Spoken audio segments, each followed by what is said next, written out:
Začeli ste s premiso svoje predavanje 21. stoletje bo duhovno ali pa ga ne bo. Lahko na kratko obrazložite. Ja, ta temeljni razcep je bil narejen v času Descartesa pa Bacona, pa takrat, ko je znanost postavljala svoje epistemološke temelje. No in skozi razsvetljenstvo, racionalizem, pa ta vulgarni materializem, ki smo danes priča, je pozabljen ta drugi pol človeka. Razvijamo samo izdelovalca orodij, ne pozabili smo pa na pripovedovalca zgodb, in mi moramo to nujno uravnovešiti. In če ne bomo uravnovesili, če ne bo ta duhovni človek zacvetel tako, kot je nekoč, potem nas čaka verjetno zaton in propad civilizacije. Namesto trajnostnega razvoja pravite, da potrebujemo umik iz potrošništva. Kako sploh mlade ali pa otroke usmeriti v to smer, kako narediti prve korake v umiku iz potrošništva? Jaz sem malo obsodil ta izraz trajnostni razvoj, glede na to, kako je zlorabljen s strani politikov. To je nekaj izvlečilnih gumikov, vsak nateguje, nihče pa točno ne ve, kaj naj bi to pomenili. Jaz tem pravim, da sodobni človek rabi trajnostni umik.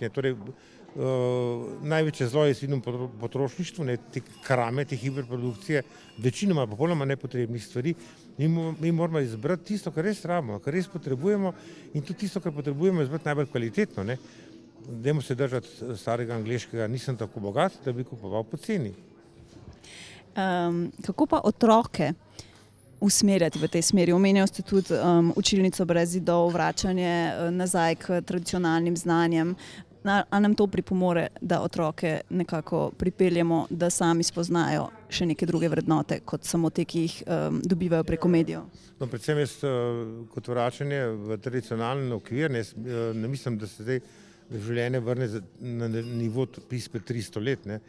Traditional ecological knowledge pomeni enostavno, da ta znanja, ki so jih naši predniki razvili v določenem prostoru, kakšni viri so tam bili, kako so jih uporabljali, kakšne tehnologije so razvili, kakšna orodja, nadgradimo z najnovejšimi spoznanji etične znanosti. To je zame pot, ki bo reafirmirala lokalno skupnost, opolnomočila, da bo lahko v tej močni socialni vezi na bazi družbe preživela težke čase, ki nas čakajo.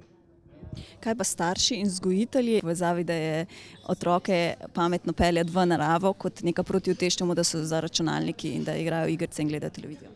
Jaz mislim, da ne samo peljati. Narava je učilnica, ki je odprta 24 ur na dan, pouk je brezplačen, tako da narava mene šolnile plačevati. Mislim, da starši morajo dati tisti vzgled, da ko otroka popeljejo v neke okolja naravna, da potem enostavno dopustijo in pustijo otrokom, da sami raziskujejo naprej, ne da ne nekno pod neko pokrovko nekega nadzora. Otrokom omogočiš, torej odpreš pot, potem pa prepustiš, da dela sam in da raziskuje sam. Najlepša hvala.